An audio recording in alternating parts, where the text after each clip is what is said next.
खुदावंद यीशु मसीह के मुबारक नाम में आप सबों की सलामती हो। और खुदावंद यीशु मसीह का मैं शुक्रगुजार हूँ कि खुदावंद ने एक बार फिर मुमकिन किया कि हम खुदावंद की हजूरी में आए और उसके कलाम में से चंद बातें फिर रहनुमाई के लिए सीख सकें। मेरे को जैसा कि आप सब जानते हैं कि हमने एक सिलसिला जो है वो शुरू किया है गज़ल गज़लात का, जो हम मुतालिया कर रहे हैं, उसकी एक एक आयत को समझने की कोशिश कर रहे हैं। तो पीछे जो मैं उम्मीद करता हूँ जो हमने पीछे वीडियो बनाई है वो आपने देखी हो, और आज हम उसके तीसरे बाब का मुतालिया करेंगे।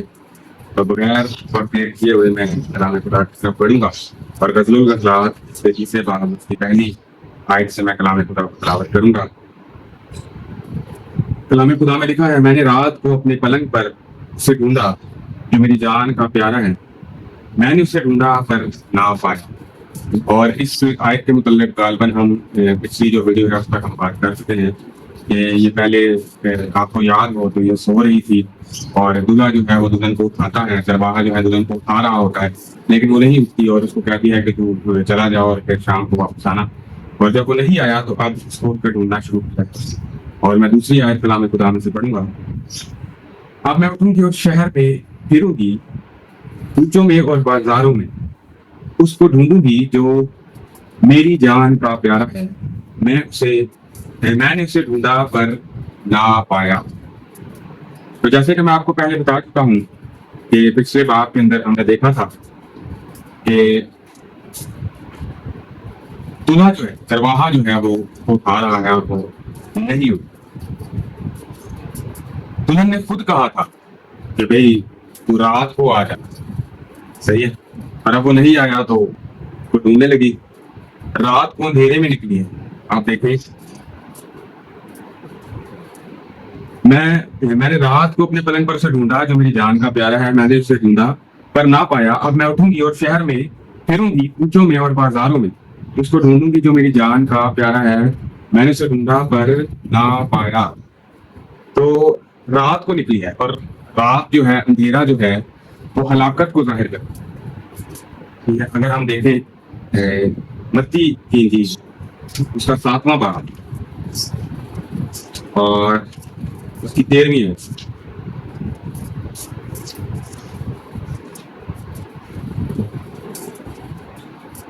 कलाम खुदा में ये लिखा है, तंग दरवाजा से दाखिल हो क्योंकि वो दरवाजा चौड़ा है और वो रास्ता कुशादा है जो हलाकत को पहुंचाता है, और उससे दाखिल होने वाले बहुत, क्योंकि वो दरवाजा तंग है और वो रास्ता सुकड़ा है जो जिंदगी को पहुंचता है, और उसके पाने वाले थोड़े हैं।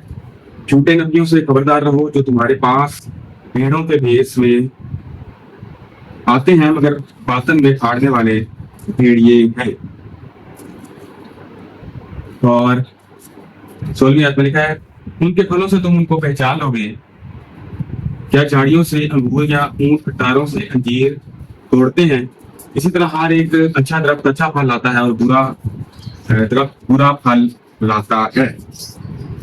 तो झूठे नबियों के मुतालिक हमने गालबन पिछले वीडियो में सीखा था कि ये वही लूमड़ियां हैं जिनके मुतालिक बात की गई गज़ल गज़लात के अंदर।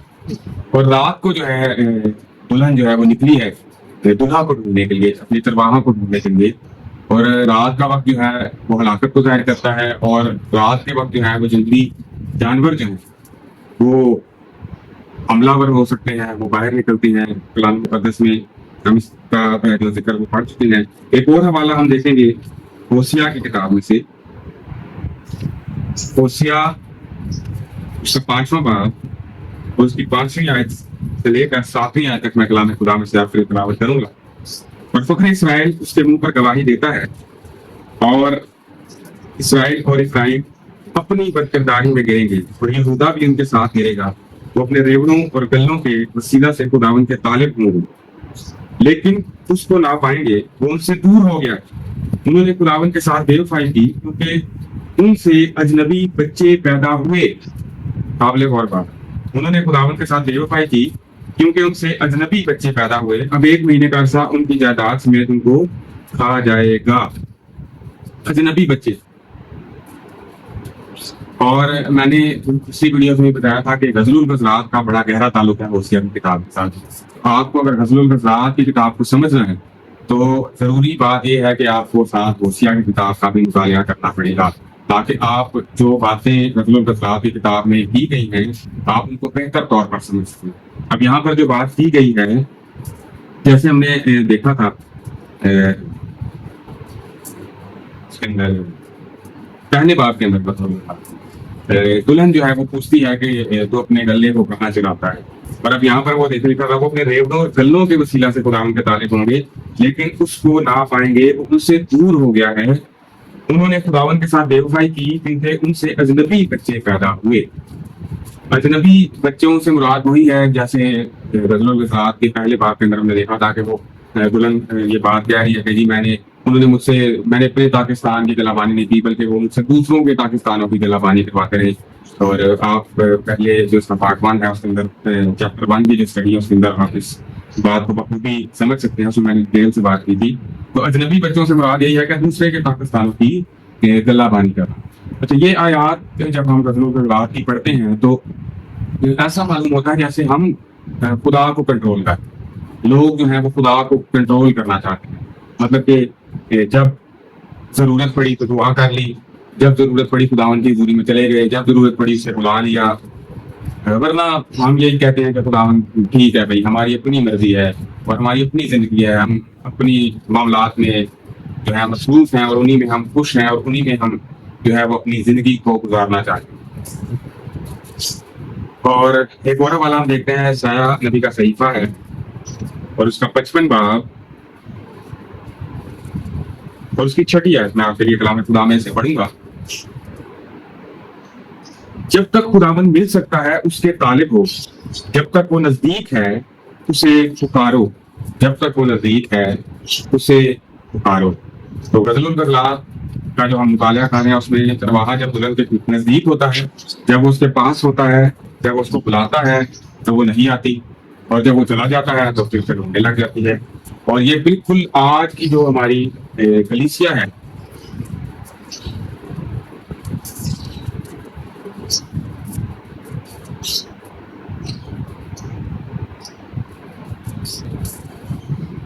और ये बिल्कुल आज जैसे हमारी कलीसिया है, ये बिल्कुल उसी की अक्कासी करती है बात कि जब हमारा दिल करता है हम इबादत गाह में चले जाते हैं, चर्च में चले जाते हैं, पास्टर साहब को घर बुलाकर दुआ करवा लेते हैं, खुद भी जब हमारा दिल करता है हम दुआ कर लेते हैं। तो ईसाया नबी के सहीफा में वाज़िह तौर पर लिखा हुआ है कि जब तक खुदावन मिल सकता है उसके तालिब हो, जब तक वो नजदीक है उसे पुकारो।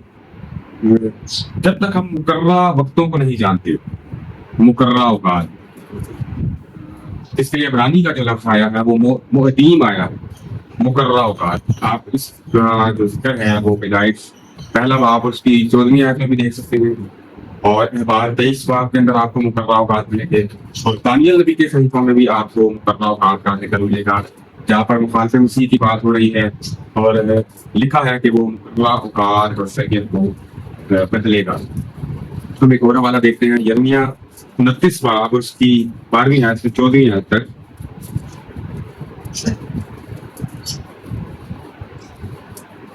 तब तुम मेरा नाम लोगे और मुझसे दुआ करोगे और मैं तुम्हारी सुनूंगा, तुम मुझे ढूंढोगे और पाओगे जब पूरे दिल से मेरे तालब होगे। खुदावन यहोवा खुदा फरमाते हैं कि मैं तुम्हारी सुनूंगा जब तुम पूरे दिल से मेरे तालब, और मैं तुमको मिल जाऊंगा। खुदावन फरमाता है, और मैं तुम्हारी सीरी को मौकूफ करूंगा और तुम सब कौमों से और सब जगहों से जिनमें मैंने तुमको हाँक दिया है जमा करूंगा। और खुदावन फरमाता है, मैं तुमको उस जगह में जहां से मैंने तुमको असीर करवा कर भेजा वापस लाऊंगा। और एक और वाला हम देखेंगे दूसरा तवारीख उसका 15 बाब और उसकी दूसरी है। और वो आसा से मिलने को गया और उससे कहा है, आसा और सारे यहूदा और बिन्यामीन मेरी सुनो, खुदावन तुम्हारे साथ है जब तक तुम उसके साथ हो, और अगर तुम उसके तालिब हो तो वो तुमको मिलेगा, पर अगर तुम उसे तर्क करो तो वो तुमको तर्क करेगा। ये तीनों हवाला जहाँ हमने पढ़े, इनमें यही बात है कि जब हम पूरे दिल से खुदावन के तालिब होंगे, जब हम खालिस नियत, जिस तरह की किताब के अंदर लिखा हुआ है कि तुम अपने खुदावंद अपने खुदा से जो है मोहब्बत रखो अपने पूरे दिल से, अपनी पूरी जान से, अपनी पूरी ताकत से, अपनी सारी अक्ल से खुदावंद अपने खुदा से मोहब्बत रखो। और खुदावंद यीशु मसीह ने भी यही फरमाया था कि तो है में जो है सबसे बड़ा और पहला काम यही है कि आप जो है खुदावंद अपने खुदा पे पूरे दिल से ताल्लुक रखें, यानी कि खुदावंद के साथ अपना दिल लगाएं और खुदावंद को अव्वल दर्जा अपनी जिंदगी के अंदर दें। और सबसे पहली जो तरजीह है वो खुदावंद। जरूरी बात यही है कि हम पूरे दिल से उसे ढूंढें और पूरे दिल से उसे ताल्लुक। तो वापस हम गजल गजलात पर चलते हैं, जो हमारा मौजू भी है, हम उसको ही देखेंगे।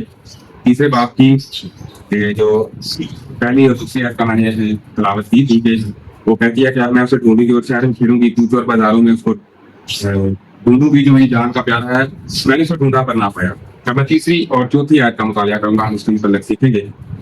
तो देखें यहाँ पर वो ढूंढ रही है पर उसे नहीं पा रही। तो हमने जो 3 वाले पढ़े हैं वो यही है कि जब हम पूरे दिल से खुदावंद के ताल्लुक होंगे तो हम उसको पा लेंगे, फिर वो हमारे साथ होगा। तीसरी आयत में पढ़ूंगा, पहरे वाले जो शहर में फिरते हैं मुझे मिले। मैंने पूछा क्या तुमने उसे देखा जो मेरी जान का प्यारा है। अभी मैं उनसे थोड़ा ही आगे बढ़ी थी कि मेरी जान का प्यारा मुझे मिल गया। आप देखें कि जब तक उसने दुल्हा से अपनी मोहब्बत का इजहार सरेआम नहीं किया वो उसे नहीं मिला, लेकिन जैसे ही उसने अपनी मोहब्बत का इजहार किया, पहरे वालों को समझाया कि मेरी जान का प्यारा क्या तुमने देखा, यानी कि वो इजहार कर रही है जरवाहे से अपनी मोहब्बत का। और क्या हुआ कि वो उसे मिल गया। बाइबल मुकद्दस में लिखा हुआ है कि छुपी मोहब्बत से खुली मलामत जो है वो बेहतर है। तो आप किसी से पूछ रहे हैं कि भी आप खुदा से मोहब्बत रखते हैं, तो हर किसी का जवाब यही होगा जी बिल्कुल हम खुदा से मोहब्बत रखते हैं, लेकिन कैसे साबित कर सकते हैं। खुदावंद के ने फरमाया था अगर तुम मुझसे मोहब्बत रखते हो तो मेरे मुंह पर अमल करोगे। अब वो जैसे ही उसने इजहार किया अपनी मोहब्बत का पहले वालों के सामने, तो वो उसको मिल गया। और हम उसको आगे पढ़ते हैं। अभी मैं तो उनसे थोड़ा ही आगे बढ़ी थी कि मेरी जान का प्यारा मुझे मिल गया, मैंने उसे पकड़ रखा, उसे ना छोड़ा जब तक कि मैं उसे अपनी माँ के घर में और अपनी वालदा के खिदमत खाना में ना ले गई। और 5वीं आयत में लिखा हुआ है, मैं यरूशलेम की बेटी, मैं तुमको गजालों और मैदानों की गर्मियों की कसम देती हूँ कि तुम मेरे प्यारे को ना जगाओ ना उठाओ जब तक कि घुटना ना चाहे। अभी ये बात मैंने की थी, तर्जुमा की यहाँ पर थोड़ी कमजोरी है और दुल्हा नहीं सोता। हमने और एक से पढ़ा है कि ना वो उठता है ना वो सोता है, दुल्हन सो जाती है। और यहाँ पर फिर दुल्हन जो है वो सो गई। कलीसिया की यही हालत है, थोड़ी देर के लिए जागती है, फिर गाड़ी थोड़ी देर के लिए आती है और फिर जो है वो थोड़ी देर बाद फिर क्या करती है, सो जाती है। और एक हवाला हम देखेंगे, मैं आपके लिए पढ़ूंगा, गज़ल गज़लात का 6वां बाब उसकी 3री है। मैं अपने महबूब की हूँ और मेरा महबूब मेरा है, वो सोचों में डराता है। इसी तरह गज़ल गज़लात उसका 5वां बाब उसकी 8वीं है।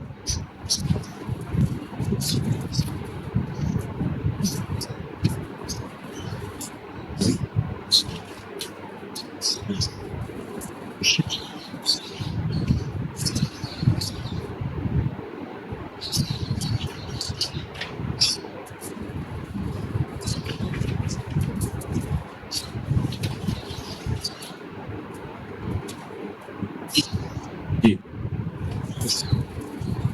और वो फिर जो है वो हमने देखा कि वो सो गई है।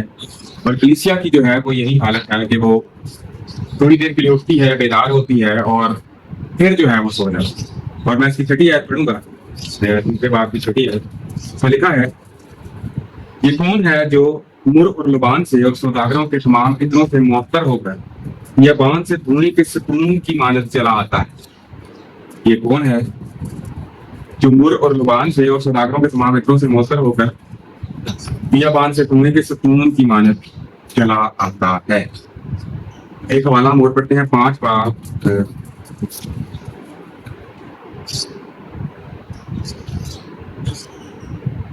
8 बाब उसकी 5वीं आयत में लिखा है, ये कौन है जो बियाबान से अपने महबूब पर तकिया किए चली आती है। तो ये दोनों बातें मुमासिल रखती हैं, हम इनको आगे चलकर देखेंगे। अभी हम सिर्फ इसकी 3री बाब की 6ठी आयत को देखते हैं।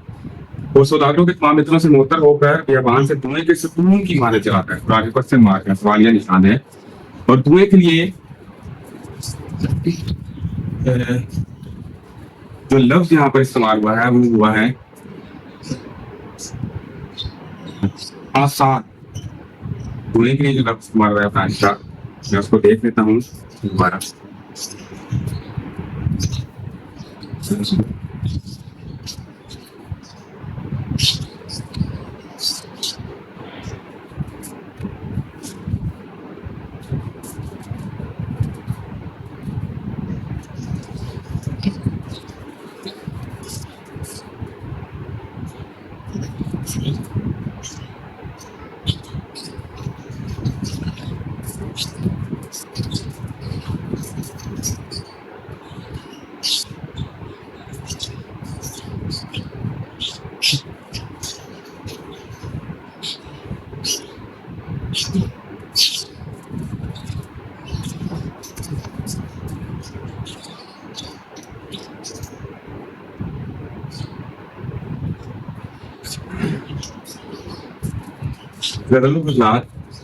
तीसरा बाब और उसकी छठी आयत में लिखा है, और सौदागरों के तमाम इत्रों से मुअत्तर होकर।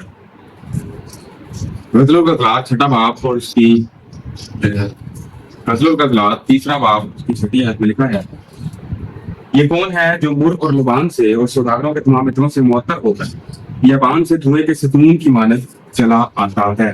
और आगे क्वेश्चन मार्क का सवाल निशान है। धुएं का सतून, इसके लिए जो अबरानी का लफ्ज आया है धुएं के लिए वह है आसान, जिसका मतलब ये भी होता है कि कहर, गुस्सा। और हम एक सवाल देखेंगे यूएन उसका 2 बाब उसकी 30 है। और मैं जमीन और आसमान में अजायब जाहिर करूंगा, यानी खून और आग और धुएं के सतून। जो बात रात में हमने पढ़ी वही बात हमने यूएन की किताब में पढ़ी। सवाल पूछा जा रहा है, बियाबान से धुएं के सतून की माने चलाता है। और ये वक्त फरमारे हैं, मैं जमीन और आसमान में अजायब जाहिर करूंगा, यानी खून और आग और धुएं के सतून। और एक और हवाला से हम पढ़ेंगे ज़बूर 74 और उसकी पहली आयत। ऐ खुदा तूने हमको हमेशा के लिए क्यों तर्क कर, तेरी चरागाह की पेड़ों पर तेरा कहर क्यों भड़क रहा है। और यहाँ पर भी जो लफ्ज आया है वो आसान ही आया कहर के लिए। तो हम यहाँ पर जो बात हम पढ़ रहे हैं कि ये कौन है जो मुर और लुबान से और सौदागरों के तमाम मित्रों से मुअत्तर होकर बियाबान से धुएं के सतून की मानद चला आता है। और ये बादशाह सुलेमान, और गुस्से में कैसे आ रहे, धुएं के सतून की मानद चला, और यानी कि कहर में आ रहा है, गुस्से में आ रहा है।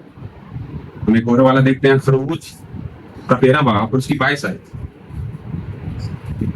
वो बादल का सतून दिन को और आग का सतून रात को उनके आगे से हटता ना था। 7वीं आयत में पढ़ूंगा, देखो ये सुलेमान की पालकी है। आगे इसको वाज़ह किया गया, देखो ये सुलेमान की पालकी है। पहले सवाल किया गया है कि बियाबान में से कौन धुएं के सतून की माने चलाता है।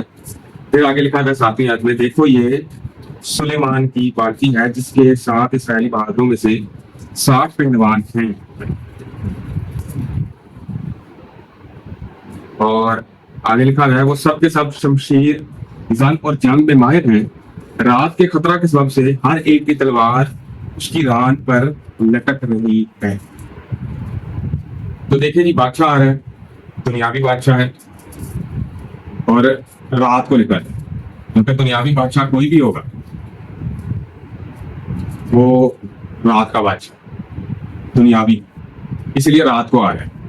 बाइबल मुकद्दस में पौलुस रसूल क्या फरमाते हैं, पहला थस्सलुनीकी उसका 5 बाब उसकी 5वीं है, क्योंकि तुम सब नूर के फर्जंद हो और दिन के फर्जंद हो, हम ना रात के हैं ना तारीकी के, बस औरों की तरह सो ना रहे बल्कि जागते और होशियार रहे।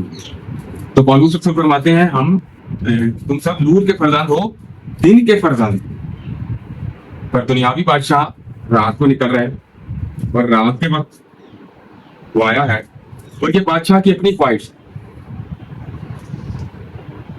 रात को सबको लेकर निकल आया है और सबकी जान को खतरे में डाला। दुनियावी जो बादशाह होता है वो रात को निकला है और उसने अपनी ख्वाहिश की खातिर सबकी जान को खतरे में डाल दिया है। हमने देखा था कि बादशाह कौन है, चरवाहा कौन है, दुल्हन कौन है, उसका घराना कौन है, यरूशलेम की बेटियां कौन है।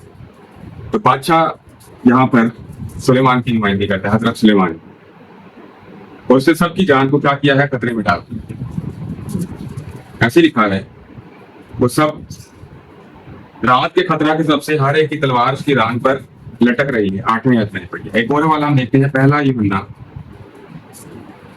उसका 4था बाब और उसकी 18वीं है। मोहब्बत में खौफ नहीं होता, बल्कि कामिल मोहब्बत खौफ को दूर कर देती है, क्योंकि खौफ से अजाब होता है और कोई खौफ करने वाला मोहब्बत में कामिल नहीं हुआ। कोई खौफ करने वाला मोहब्बत में कामिल नहीं हुआ। सादिक शेर बकर की मानत दिलेर, मोहब्बत में खौफ नहीं। लेकिन यहाँ पर तो खौफ नजर आ रहा है, खतरा नजर आ रहा है, बादशाह के साथ होते हुए भी खतरा है, क्योंकि दुनियावी बादशाह के पीछे चल रहे हैं, हकीकी बादशाह को छोड़ दिया।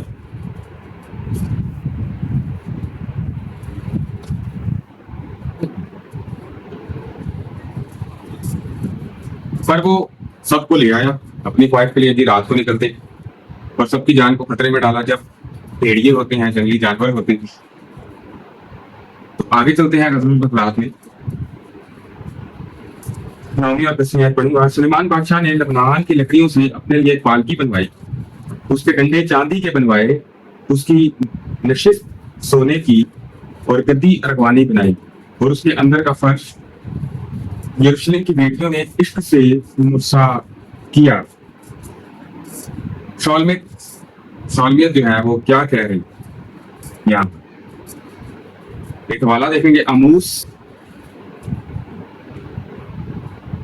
उसका 6ठा बाब और उसकी 3री आयत से 6ठी आयत तक मैं कलाम खुदा में से तिलावत करूंगा।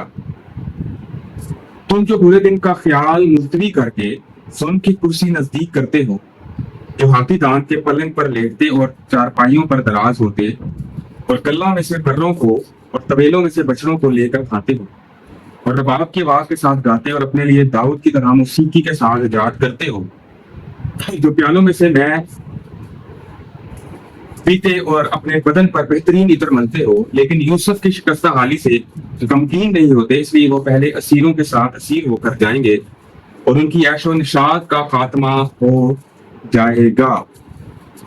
ये वो लोग हैं जो अपनी ऐशो इशरत में, हजरत सुलेमान ने देखे अपने लिए क्या बनवाया, यही लिखा है। सुलेमान बादशाह ने लबनान की लकड़ियों से अपने लिए एक पालकी बनवाई, उसके डंडे चांदी के बनवाए, उसकी नशिस्त सोने की गद्दी अरगवानी बनवाई, उसके अंदर का फर्श यरूशलेम की बेटियों ने से मुसा किया। और हिजकिय्याह उसका 34वां बाब उसकी 10वीं आयत में पढ़ूंगा। खुदा यूं फरमाता है कि देख, मैं चरवाहों का मुखालिफ हूं, चरवाहों से मुखातिब हो रही, और अपना गल्ला उनके हाथ से तलब करूंगा, उनको गल्ला पानी से मौसूल करूंगा, और चरवाहे आइंदा को अपना पेट ना भर सकेंगे, क्योंकि मैं अपना गल्ला उनके मुंह से छुड़ा लूंगा, ताकि वो उनकी खुराक ना हो। क्योंकि खुदा फरमाता है, देख, मैं खुद अपनी भेड़ों की तलाश करूंगा और उनको ढूंढ निकालूंगा, जिस तरह चरवाहा अपने गल्ला की तलाश करता है जबकि वो अपनी भेड़ों के दरमियान हो जो परागंदा हो गई है, उसी तरह मैं अपनी भेड़ों को ढूंढूंगा और उनको हर जगह से जहां वो अबर और तारीकी के दिन तितर हो गई हैं छुड़ा लाऊंगा। तो खुदावंद फरमा रहे हैं, मैं अपनी भेड़ों की खुद जो है वो तलाश करूंगा और चरवाहों की मुखालफत करूंगा और उनके हाथ से उनको ले लूंगा। और इसी तरह जब आप इसकी 11वीं और 12वीं आयत जो मैंने मुतालिया तलावत की है, उसमें ये खुदावंद यीशु मसीह है जो आए भेड़ों के लिए। ये बात पूरी हुई खुदावंद यीशु मसीह की आमद पर कि वो अपनी भेड़ों के लिए आए। और 11वीं आयत में फिर क्या लिखा है, ऐसे यून की बेटियों बाहर निकलो और सुलेमान बादशाह को देखो। ये दुल्हन कह रहे, दुल्हन कह रही है, सौलमियत कह रही है कि ऐ सयून की बेटियों बाहर निकलो और सुलेमान बादशाह को देखो, उस ताज के साथ जो उसकी माँ ने उसके ब्याह के दिन और उसके दिल की शादमानी के रोज उसके सर पर रखा। यानी कि वो कह रही है कि तुम सुलेमान को देखो पर मैं अपने दुल्हा को देखूं। दुल्हन क्या कह रही है, तुम दुनियावी बादशाह को देखो, उसकी शान शौकत को देखो, उसकी खूबसूरती को देखो, पर मैं अपने चरवाहा को देखूं, क्योंकि वो कहती है मुझे मेरा चरवाहा मिल गया। हालेलुया। और इसी के साथ हम चौथा बाब पढ़ते हैं, और चौथे बाब में लिखा है गजल के साथ का चौथा बाब, देख तू खूबरू है मेरी प्यारी, देख तू खूबसूरत है, तेरी आंखें तेरे निकाब के नीचे दो कबूतर हैं, तेरे बाल बकरियों के गल्ला की मानत है, जो कोई जल्लाद पर बैठी हूँ। और चरवाहा आ गए। जैसे ही दुल्हन ने कहा कि तुम बादशाह को देखो, तुम सुलेमान को देखो, मैं अपने चरवाहा को देखूंगी। और जैसे ही उसने अपने चरवाहा के लिए मोहब्बत का इजहार किया, उसको याद किया, और चरवाहा जो है उसके पास आ गया। और दूसरे बाब की 17वीं आयत अगर हम देखें, जिसका हम मुतालिया कर चुके हैं पहले, तो लिखा है हमारा पलंग भी सब्ज है, हमारे घर के शतीर देवदार और हमारी कड़ियां सोबर की हैं। अच्छा, आप देखें कि पहले दुल्हन जो है वो उसे भेज देती है और खुद फिर जो है वो सो जाती है और फिर उठकर उसको ढूंढना शुरू कर देती है। सही है। और जब तिरवाहा वापस आ गया है, क्योंकि उसने उसको ढूंढा और उसको दोबारा मिल गया है, तो तिरवाहा आकर उसकी तारीफ कर रहा है। और तारीफ में उसको क्या कह रहा है, देख तू खूबरू है ऐ मेरी प्यारी, देख तू खूबसूरत है, तेरी आंखें तेरे निकाब के नीचे तो कबूतर हैं, तेरे बाल बकरियों के गल्ला की मानत हैं, जो कोई जलाद पर बैठे हो, तेरे दांत भेड़ों के गल्ला की मानत हैं, जिनके बाल कतरे गए हों और जिनको गुस्ल दिया गया हो, जिनमें से हर एक ने 2 बच्चे दिए हों और उनमें एक भी बांझ ना। तेरी होंठ तेरे मुझे डोरे हैं, तेरा मुंह दिल फरेब है, तेरी कनपटियां तेरे निकाब के नीचे अनार के टुकड़ों की मानत, तेरी गर्दन दाऊद का बुर्ज है जो सुनखाना के लिए बना, जिस पर 1000 सिपरें लटकाई गई, वो सब के सब पहलवानों की सिपरें हैं। और छठी आयत जब हम पढ़ते हैं उसी बात की, तो लिखा है जब तक दिन ढले और साया बढ़े, मैं मुर के पहाड़ और लुबान के पहाड़ पर जा रहूंगा। अब छठी आयत पर जरा गौर, इस तरह हम गौर करेंगे। मुर का पहाड़, मुर का पहाड़ क्या है और कहाँ है? मुर एक कड़वी जड़ है जो खुदावंद यीशु मसीह के दुखों को बयान करती है, और लुबान खुदावंद यीशु मसीह की मसलूबियत को बयान करती है। आप जानते हैं कि जब खुदावंद यीशु मसीह की पैदाइश हुई, तो जो मजूसी आए उन्होंने क्या कहा है खुदावंद यीशु मसीह को दिए, उनके अंदर भी ये दोनों चीजें शुरू। तो मुर कड़वी जड़ है जो खुदावंद यीशु मसीह के दुखों को, और लुबान उनकी मसलूबियत को। लुबान जो होती है वो खुशबू होती है, और आपको पता है जब तदफीन की जाती थी बनी इसराइल में, तो वो खुशबू जो है वो लगाई जाती है। तो मुर उनके दुखों को बयान करती है, और लुबान जो है वो उनकी मसलूबियत को बयान करती है। एक हवाला हम देखेंगे यूहन्ना की इंजील और उसका 19वां बाब और 39वीं और 40वीं है। और निकोदेमुस भी आया जो पहले यीशु के पास रात को गया था, 50 सेर के करीब मुर और ऊद मिला हुआ लाया। बस उन्होंने यीशु की लाश लेकर उसे सूती कपड़े में खुशबूदार चीजों के साथ दफनाया, जिस तरह के यहूदियों में दफन करने का दस्तूर है। तो मुर और मुर का पहाड़, हम सब जानते हैं कि बुजुर्ग इसहाक को कुर्बानी के लिए बाप अब्राहम जो है वो मोरिया के पहाड़ पर जो है वो लेकर गए, और वहां पर खुदावन ने कहा कि तूने जो है वो कुर्बान करना है अपने बेटे को। और हम सब जानते हैं इस स्टोरी को, हमने बहुत दफा सुना है कि फिर खुदावन ने वहां पर जो है बकरा मुहैया किया, जो खुदावन यीशु मसीह की तशबीह है, और खुदावन यीशु मसीह ही वो बकरा है जो हम सब की खातिर मसलूब हुए, कुर्बान हुए। और लुबान जख्मों पर भी जो है वो लगाया जाता है, और मुर भी, और ये सोने से भी ज्यादा कीमती समझे जाते थे उस वक्त, क्योंकि इनकी बड़ी अहमियत। और चरवाहा कहाँ पर जा रहा है? मुर के पहाड़ पर। चरवाहा क्यों या मुर के पहाड़ पर, कुर्बानी के पहाड़ पर? दुल्हन के लिए। खुदावंद यीशु मसीह क्यों मसलूब हुए? अपने भेड़ों के लिए, अपनी दुल्हन के लिए मसलूब। ठीक है, आइए हम हवाला पढ़ते हैं। लूका की इंजील उसका 9वां बाब और उसकी आयत नंबर 51। जब वो नजदीक आए कि वो ऊपर उठाया जाए, तो ऐसा हुआ कि उसने यरूशलेम जाने को कमर बांधी, यानी कि वो उस पहाड़ की तरफ जा रहा है। यरूशलेम जाने के लिए उसने कमर बांधी, वो उस पहाड़ की तरफ जा रहा है जहाँ पर उसने मसलूब होना है, जहाँ पर उसने सारे जहान के लिए कफारा। और चौथे बाब की 7वीं आयत अगर हम पढ़ें, मैं उम्मीद करता हूँ कि 6ठी आयत आपको समझ आ गई होगी कि चरवाहा मुर के पहाड़ और लबान के टीले पर क्यों जा रहा है। और 7वीं आयत अब हम पढ़ेंगे। यहाँ पर लिखा है, ऐ मेरी प्यारी, तू सरापा जमाल है, तुझ में कोई ऐब नहीं, तुझ में कोई ऐब नहीं। ऐब कैसे खत्म हुए? हमारे ऐब कैसे खत्म, हमारे गुनाह कैसे हुए? खुदावंद यीशु मसीह के पाक लहू के वसीला से हमारे ऐब। और हम जो हैं इस आयत के मुताबिक बोलेंगे कि तुझ में कोई ऐब नहीं। अगर हम देखें 8वें बाब की 4थी आयत में, तो क्या लिखा हुआ है?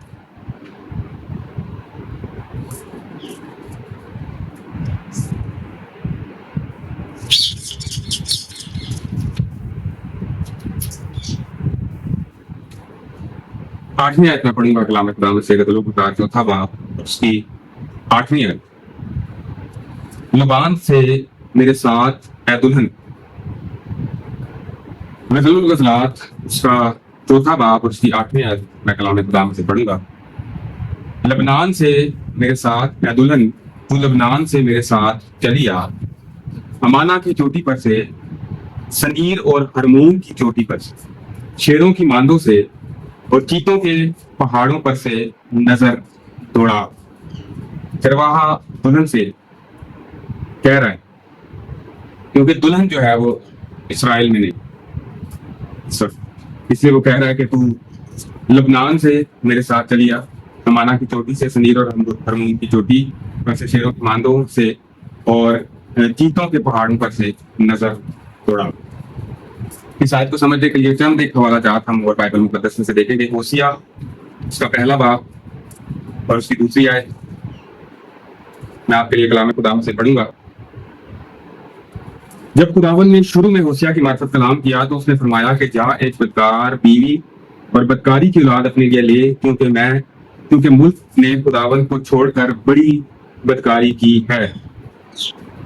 खुदावन क्या चाहते हैं? यहोवा खुदा क्या चाहते हैं? दुल्हन की वापसी चाहते हैं। और होसिया नबी को वो क्या कह रहे हैं? यहाँ पर एक बहुत सबक सिखाया जा रहा है और एक सबक अमोज जो है वो बात है यहाँ पर। और जब हम इसके 13वें बाब को पढ़ते हैं, होसिया 13वां बाब उसकी 6ठी आयत से 11वीं आयत तक तो लिखा है, वो अपनी चरागाहों में शेर हुए और शेर होकर उनके दिल में घमंड समाया और वो मुझे भूल गए, इसलिए मैं उनके लिए शेर बब्बर की मानत हुआ, चीते की मानत राह में उनकी घाट में बैठूंगा। मैं उस रीछनी की मानत जिसके बच्चे छिन गए हों उनसे 2-4 होऊंगा और उनके दिल का पर्दा चाक काट के शेर बब्बर की तरह उनको वहीं निकल जाऊंगा। दृष्टि दरिंदे उनको फाड़ डालेंगे। इस्राएल, यही तेरी हिलाकत है कि तू मेरा यानी अपने मददगार का मुखालिफ बन। अब तेरा बादशाह कहाँ है कि तुझे तेरे सब शहरों में बचाए? और तेरे काजी कहाँ हैं जिनकी बाबत तू कहता था कि मुझे बादशाह और उमरा अनायत कर? मैंने अपने कहर में तुझे बादशाह दिया और गजब से उसे उठा लिया। खुदावन यहोवा खुदा सवाल कर रहे हैं कि भाई कहाँ है तेरा बादशाह जिसको किसी तुम्हें ख्वाहिश की थी? आपको याद है कि बनी इस्राएल कौम ने सैमुएल नबी से ख्वाहिश की थी कि हमें बादशाह दे, जैसे दुनियावी बादशाह होते हैं बाकी कौमों के, हमारा भी बादशाह होना चाहिए। सैमुएल नबी इस बात से बड़ा नाराज हुए थे। उन्होंने फरमाया था कि भाई यहोवा हमारा बादशाह है, खुदा जो है हमारा बादशाह है। लेकिन कौम ने कहा कि नहीं, हमें बादशाह चाहिए। तो यहोवा खुदा फरमाया, अब तुम्हारा बादशाह कहाँ है और तुम्हारे काजी कहाँ है जिनको तुमने कहा था कि भाई हमें बादशाह दो? और मैंने बड़े कहर में तुम्हें बादशाह दिया। अच्छा, खुदावन ने खुश होकर बनी इस्राएल कौम को बादशाह नहीं दिया था, कहर में गुस्से में आकर बादशाह दिया। खुदा क्या चाहता है? इन दोनों अफालों से जो मैंने हवाला जात जो पढ़ी, इससे यही बात साबित होती है। खुदा चाहता है कि हम खुदा को, यीशु मसीह को अपना हकीकी बादशाह तस्लीम करें, क्योंकि वो बादशाहों का बादशाह खुदावंद का खुदा है। बादशाह की किताब के अंदर ये बात लिखी और ये खुदा चाहता है।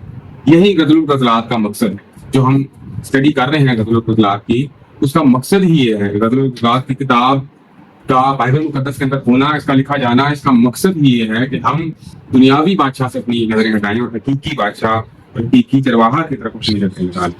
और चौथे बाब की 9वीं आयत में पढ़ूंगा, ऐ मेरी प्यारी, मेरी जोजा तूने मेरा दिल लूट लिया, अपनी एक नजर से, अपनी गर्दन के एक टोक से तूने मेरा दिल गारत कर लिया। है मेरी प्यारी मेरी जोजा, तेरा इश्क क्या खूब है, तेरी मोहब्बत मैं से ज्यादा लजीज है, और तेरे इत्रों की महक हर तरह की खुशबू से बढ़कर। है मेरी जोजा, तेरे होंठों से शहद टपकता है, शहद और शीर तेरी जुबान तले हैं, तेरी पोशाक की खुशबू लुबनान की सी है। दूध और शहद की बात हुई है इन आयात के अंदर, तो दूध और शहद कहाँ मिलेगा? मऊदा मुल्क के अंदर मिलेगा, वादा की सरजमीन के अंदर मिलेगा। अगर हम देखें इस्तिस्ना उस 31 बार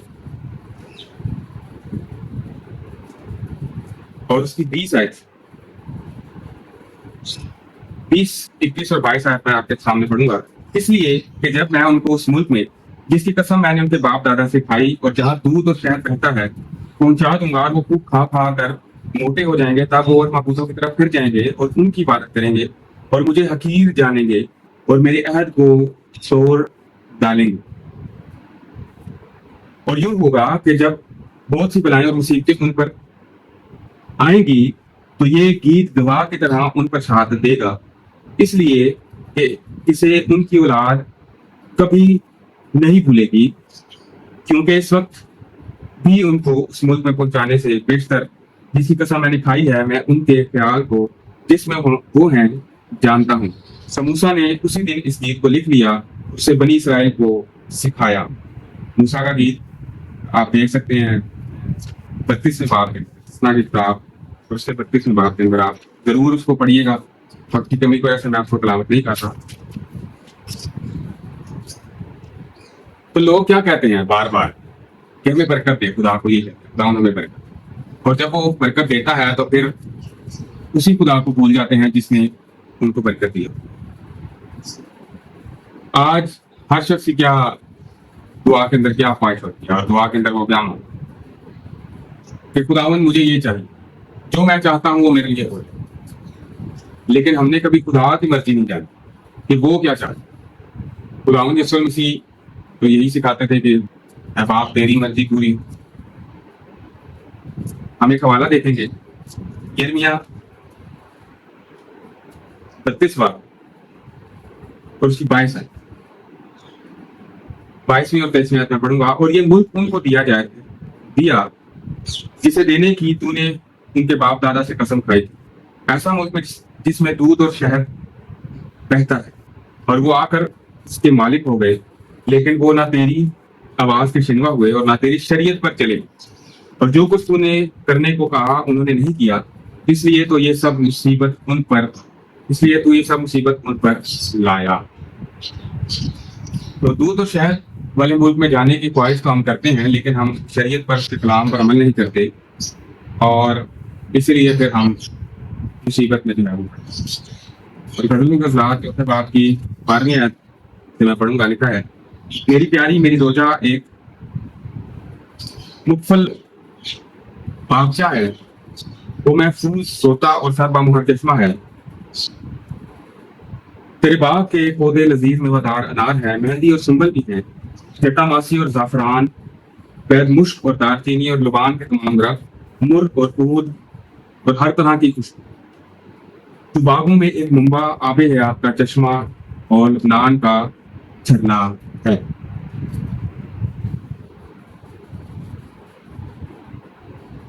तो ये बातें की जा रही हैं, सरवाहा कर रहे हैं दुल्हन के कि तू ऐसी है, लेकिन अब वो आलूदा हो चुकी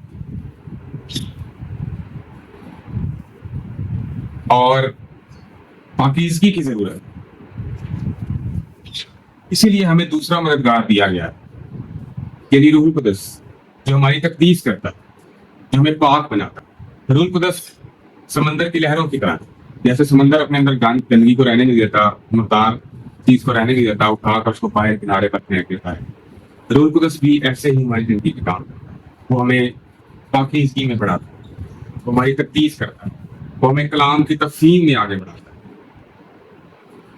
और इसके आगे 16वीं आयत में लिखा है बाद शुमाल बेदार हो, है बाद जनूब चली आ, मेरे बाग पर से गुजर ताकि खुशबू फैले, मेरा महबूब अपने बाग में आए, और अपने लजीज मेवे खाए। तो मेरे अजीजों, ये गज़ल-ओ-ग़ज़लात का तीसरा और चौथा बाब आज हमने कलाम खुदा में से तिलावत की और कोशिश किया कि हम उसको सीखें और चंद एक बातें, चंद एक आयात को हमने उसमें से सीखने की कोशिश की। और मैं उम्मीद करता हूँ कि आज की जो बाइबल स्टडी है वो आपके लिए बाइस बरकत होगी। खुदावंद यीशु मसीह के नाम में आप सबों की सलामती हो। आमीन।